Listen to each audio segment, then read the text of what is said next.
cobijas. Estaba haciendo frío, ¿verdad?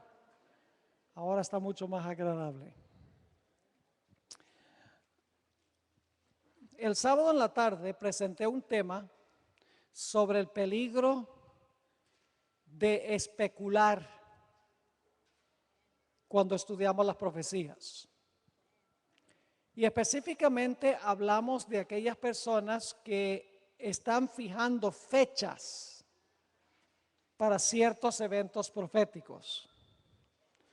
Siempre que hablamos de esto, la gente nos pregunta, ¿cómo pueden ustedes hablar en contra de las personas que fijan fechas para eventos proféticos si la iglesia adventista se originó fijando una fecha para la segunda venida de Cristo?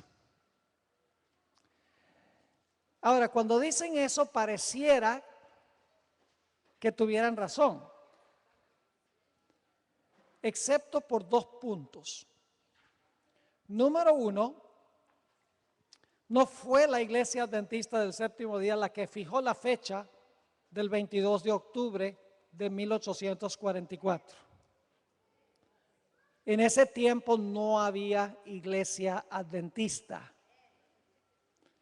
Había un movimiento que proclamó que Cristo iba a venir el 22 de octubre de 1844, pero eran personas de muchas diferentes denominaciones religiosas. Había metodistas, bautistas, presbiterianos, de muchas diferentes denominaciones que estaban proclamando la venida de Cristo el 22 de octubre de 1844. La iglesia adventista como iglesia organizada no surgió sino hasta el año 1863,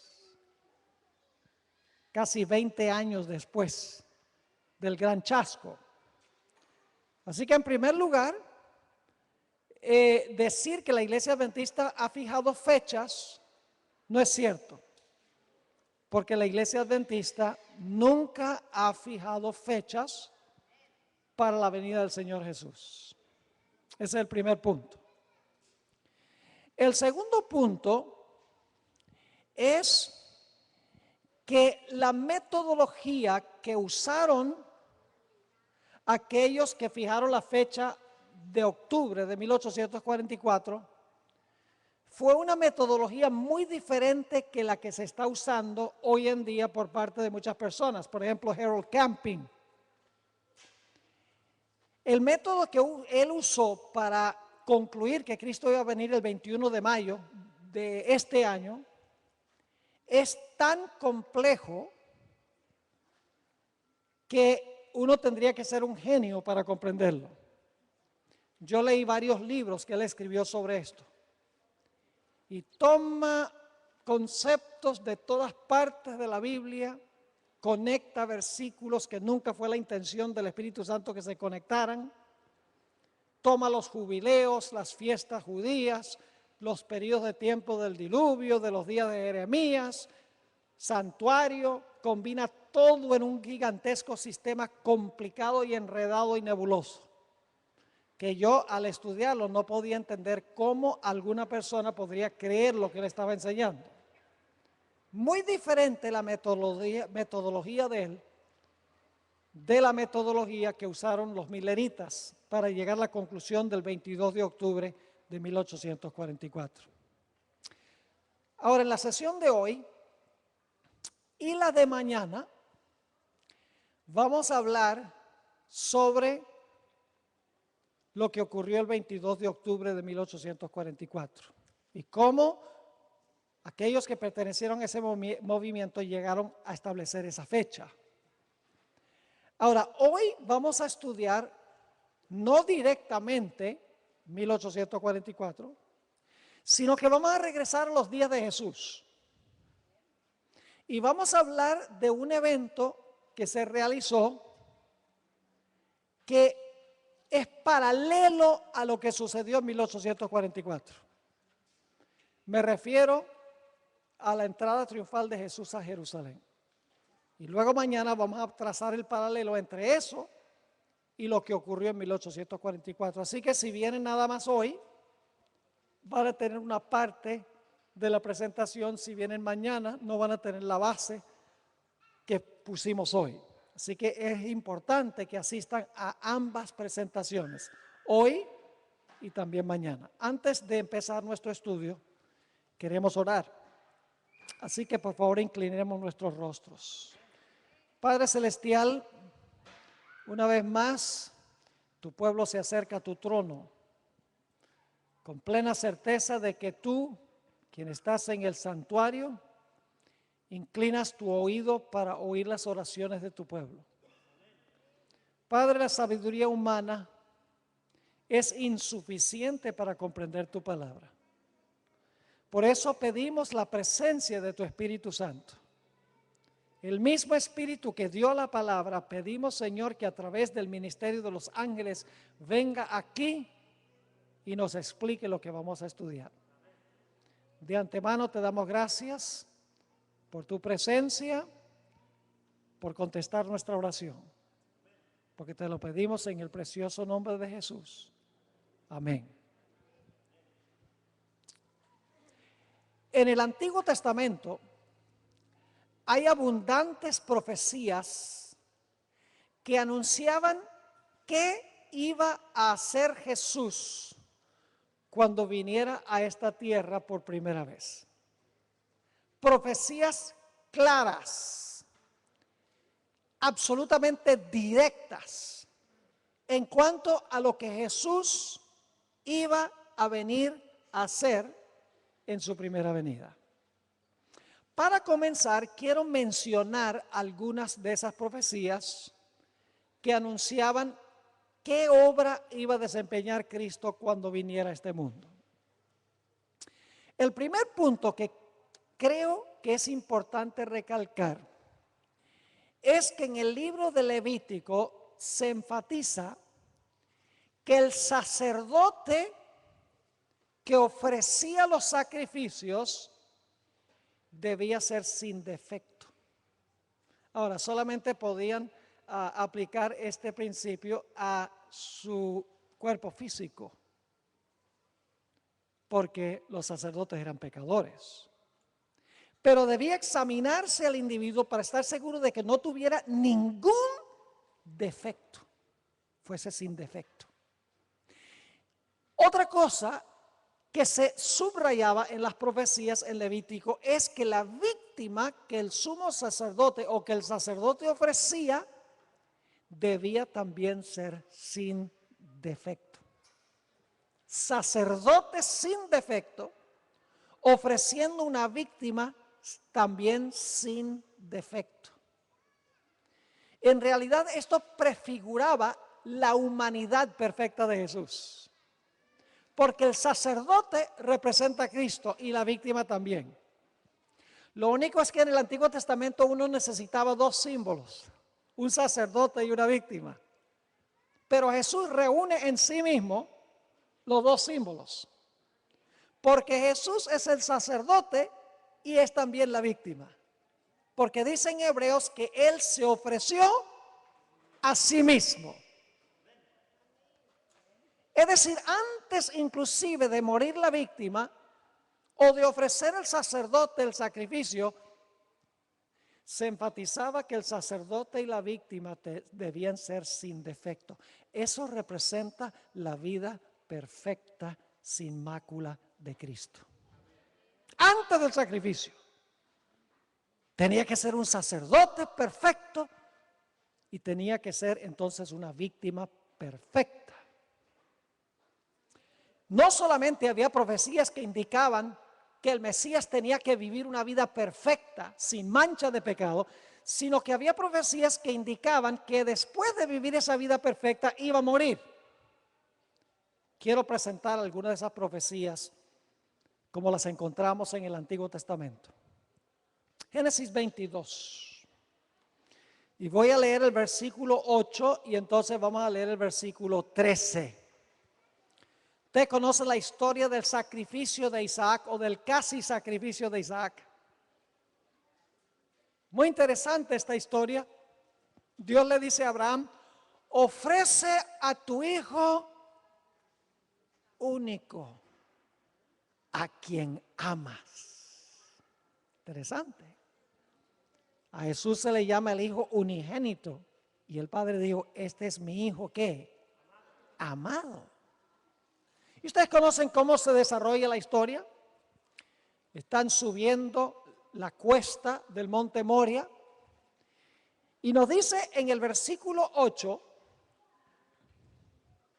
después que Isaac pregunta a Abraham, bueno, tenemos la leña y tenemos el fuego y tenemos el cuchillo, pero ¿dónde está la víctima?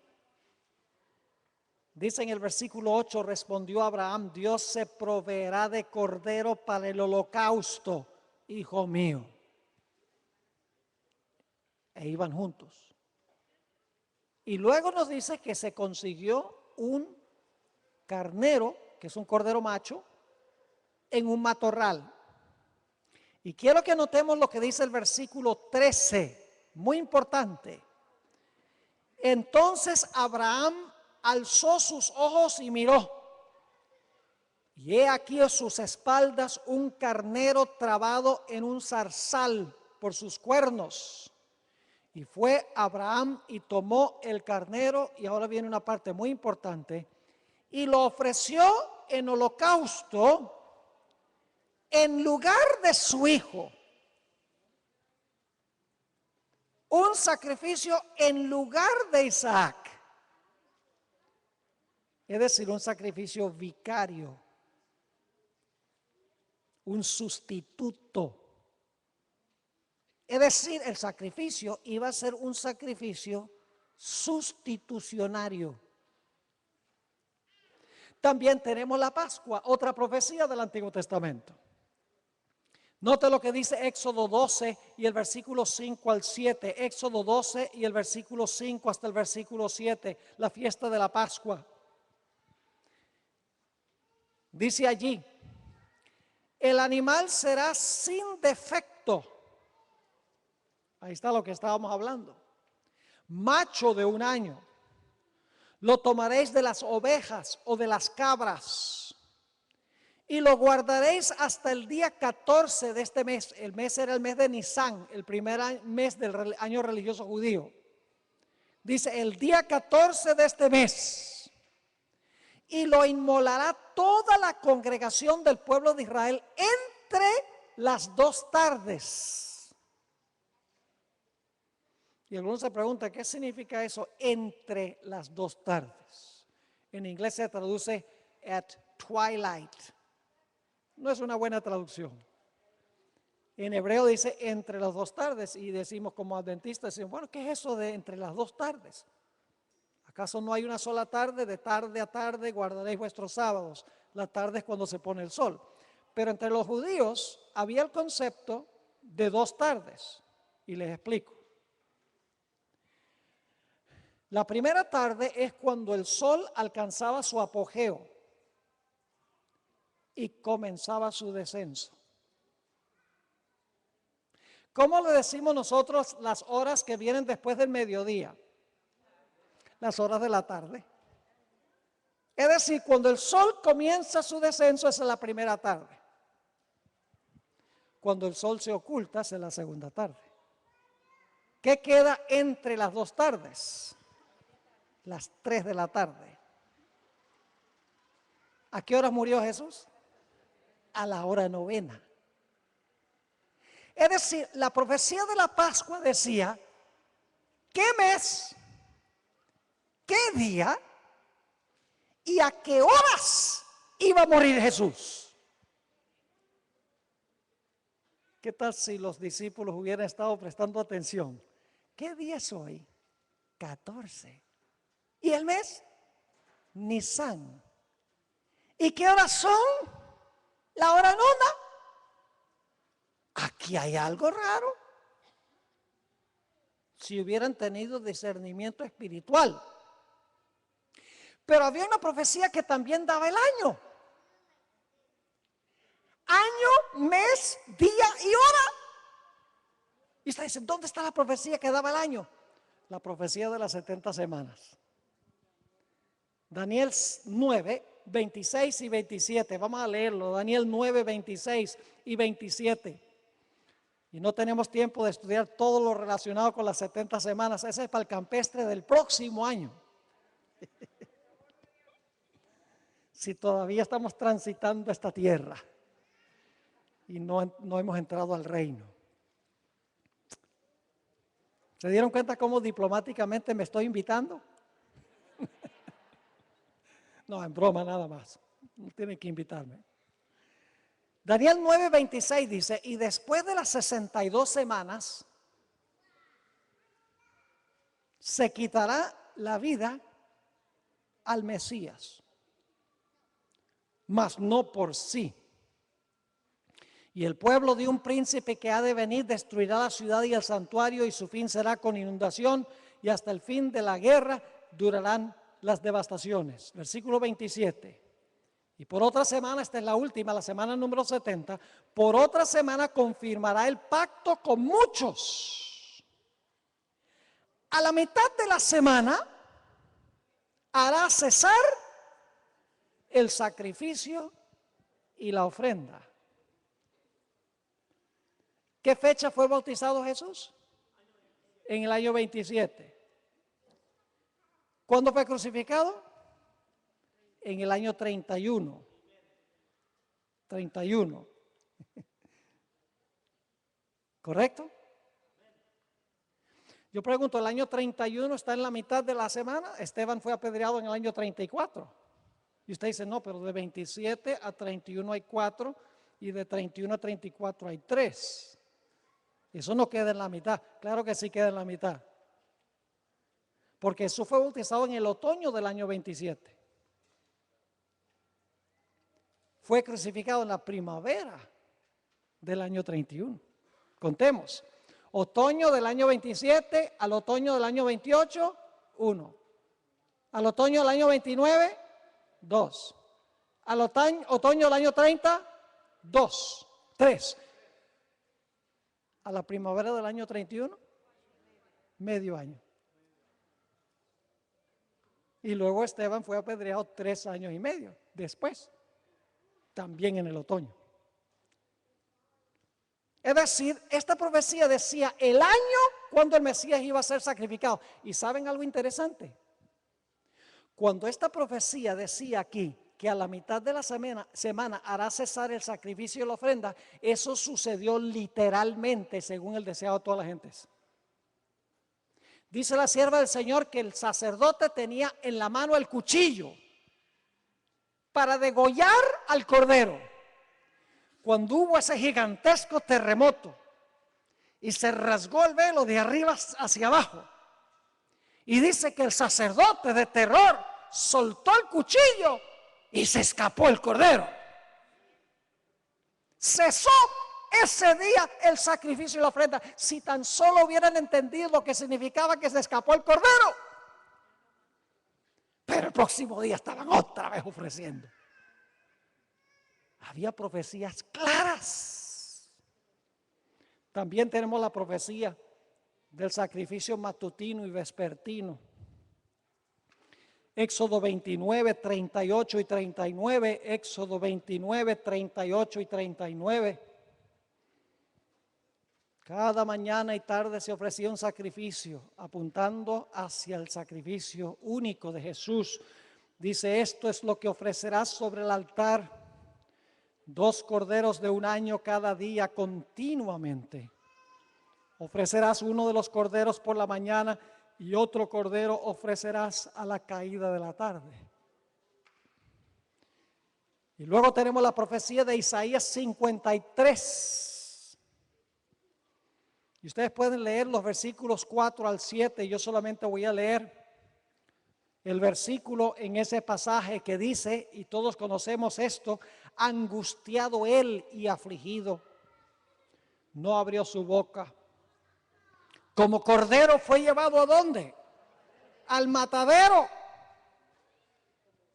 Y como oveja delante de sus trasquiladores, enmudeció y no abrió su boca. Deberían haber, cuando oyeron a Jesús ahí ante el tribunal,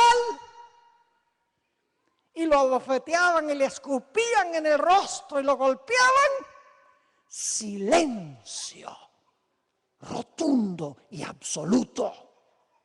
Como cordero fue llevado al matadero y no abrió su boca.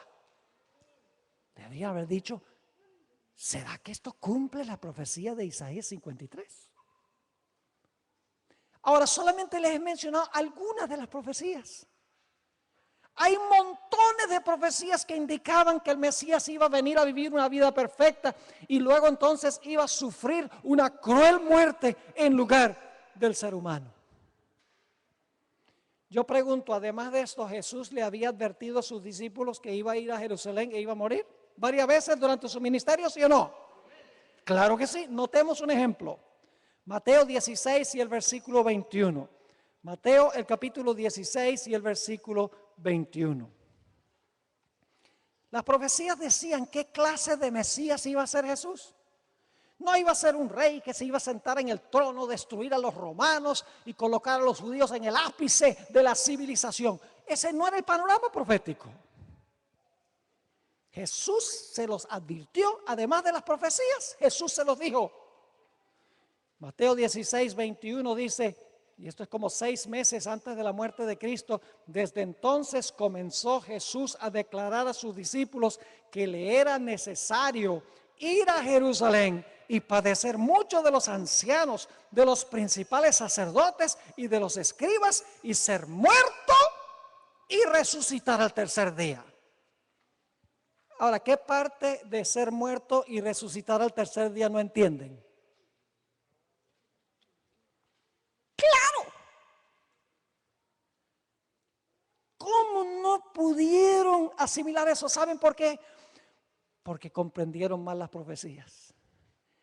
Estudiaron las profecías a la luz de lo que ellos querían. Y le dieron a las profecías una interpretación privada. Ellos querían un libertador temporal, querían alguien que se sentara en el trono de Jerusalén, reinara como rey, destruyera a los odiados romanos y pusiera a los judíos en el apogeo del mundo. Y cualquier profecía que no cuadraba con sus aspiraciones, la comprendían y la interpretaban mal. Así que había profecías que decían qué clase de Mesías iba a ser Jesús. Jesús les dijo qué clase de Mesías iba a ser él. Y sin embargo, estaban confundidos. Ahora hablemos un poco sobre la entrada triunfal de Jesús a Jerusalén. Escuchen lo que voy a decir. Un evento tan importante como la muerte de Cristo necesitaba recibir gran publicidad. Era necesario que todos los ojos estuviesen fijos en lo que iba a ser el Señor Jesucristo en Jerusalén. Todos debían estar atentos a lo que iba a suceder en Jerusalén cuando Cristo fuera a la cruz del Calvario. Para que los ojos de la gente estuvieran fijos en lo que iba a pasar, el Señor Jesucristo organizó su entrada triunfal a la ciudad de Jerusalén en lo que los cristianos de hoy llaman el Domingo de Ramos. Leamos el pasaje en Mateo 21 y el versículo 1 al 6. Mateo 21 y el versículo 1 al 6. 1 al 6. Y hay varias palabras que voy a recalcar aquí. Dice allí, cuando se acercaron a Jerusalén y vinieron a Betfagé, al monte de los olivos, Jesús envió 2 discípulos. ¿Quién envió los discípulos? Jesús. Diciéndoles, ¿quién dio las instrucciones? Jesús. Id. Eso es un imperativo. ¿Saben lo que es un imperativo? Un mandato. Id a la aldea que está enfrente de vosotros y luego hallaréis una asna atada y un pollino con ella. desatadla. Otra vez un imperativo, Jesús está dando las órdenes. Desatadla y traédmelos. Otro imperativo. Y si alguien os dijere algo, decid. Otro imperativo. El Señor las necesita y luego los enviará. Todo esto aconteció para que se cumpliese lo dicho por el profeta cuando dijo: decida la hija de Sión, he aquí tu rey viene a ti manso y sentado sobre un asna, sobre un pollino, hijo de animal de carga. Y los discípulos fueron e hicieron como Jesús les mandó. ¿Quién organizó la entrada triunfal? Jesús. ¿Quién entonces fue culpable del chasco que vino después de la entrada triunfal? Jesús.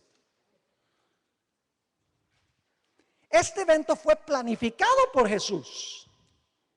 Jesús sabía que los reyes se sentaban en asnos desde el tiempo de Saúl. Jesús les dijo: traigan el animal. Jesús se sentó sobre él y Jesús permitió que la multitud lo aclamara como rey, a sabiendas que ellos no entendían lo que estaban haciendo, sabiendo que ellos iban a quedar amargamente chasqueados dentro de poco tiempo. Si alguien tuvo la culpa del chasco, fue Jesucristo mismo. Ahora la pregunta del millón es esta: ¿cómo pudo Jesús planificar un evento como este, sabiendo que iba a llevar a un amargo chasco menos de una semana después? Deseo de todas las gentes, página 524. Y voy a leerle varias citas del deseado, porque la hermana White recibió luz especial en cuanto a este asunto de la entrada triunfal, el por qué y cómo fue. Dice en el deseo de toda la gente, es página 524, Cristo seguía la costumbre de los judíos en cuanto a una entrada real. El animal en el cual cabalgaba era el que montaban los reyes en Israel. Y la profecía había predicho, y esto está en Zacarías 9:9, que así vendría el Mesías a su reino. Y la gente dice, cuando la gente se acuerda de Zacarías 9:9, cuando Jesús está entrando sobre el asno a Jerusalén, están diciendo: este es el Mesías, aquí se cumple la profecía, se va a sentar en el trono y va a ser un rey. En el deseado de todas las gentes, página 525, la sierva de Dios dice: nunca antes en su vida terrenal había permitido Jesús una demostración semejante. Ahora escuchen bien, previó claramente el resultado. Lo llevaría a la cruz. ¿Sabía Jesús lo que iba a pasar? ¿Sabía del chasco? Claro que sí. Entonces, ¿por qué lo planeó? Porque todos los ojos debían estar fijos en él. Fíjense, Jesús tiene un calendario de eventos. Y cada vez que Jesús se mueve, el pueblo de él está atrasado. Yo pregunto, ¿había una fecha exacta para el bautismo de Jesús? ¿Había una fecha exacta para la muerte de Jesús? Claro que sí. ¿Había una fecha exacta para la sepultura de Jesús? ¿Había una fecha exacta para la resurrección de Jesús? ¿Había una fecha exacta para el día del Pentecostés? ¿Había una fecha exacta para el comienzo del juicio? Claro que sí. Pero fíjense lo interesante, Dios estableció en el calendario del Mesías, dice: aquí va a pasar esto, aquí va a pasar esto, aquí va a pasar esto. El problema es que cuando Jesús iba a comenzar esa obra, su pueblo no entendía lo que iba a hacer. Entonces, ¿qué iba a decir Jesús? Dice: no, voy a postergar la fecha. Cuando mi gente entienda, yo me muevo. No, Señor, Él tiene un calendario. Y si es el 14 de Nisan, va a ser el 14 de Nisan. La gente no entienda, pero luego me alcanza.